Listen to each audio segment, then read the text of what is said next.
And Yep. like, let's not even talk about not about the other elephant in the room, actually. The very important one, software implementation, right? Because until now we know that this has been a real issue for many reasons. I will not, but it's been difficult to get a software certified for export or import for IFC, right? How is this going to change? Well, I think IFC is going to change. So if you're a software implementer and you want to implement IFC, it's really hard, and not just because it's a step format. It's a huge standard, and you've got a schema. Normally, a software implementer takes a schema and then generates some code already as a starting point.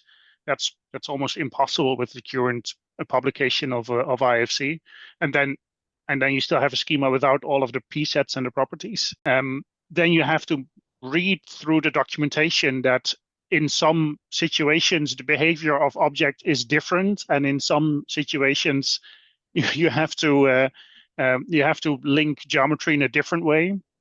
We used to have MVD-XML for that, but then you need to implement MVD-XML first to automate that. So you need to implement another standard so you can automate the first standard. And then there are still in the text like 300 exceptions mentioned in the documentation that you all have to manually implement. I mean, I've seen software vendors that do this in 6 months.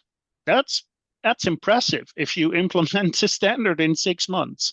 Wow. And in reality, they don't do it in 6 months because it's still only half of the standard is implemented. So we made it way too difficult for software vendors to implement this consistently because it is not consistent. There are too many exceptions. There's too many rules. There's too many if this, then that kind of use case driven exception. So that is the part that needs to change. We can talk about JSON and all of this fancy technology stuff and USD and whatever, but in the end, in reality, this is about making IFC much more predictable and making it a lot easier to reliably exchange data in the industry.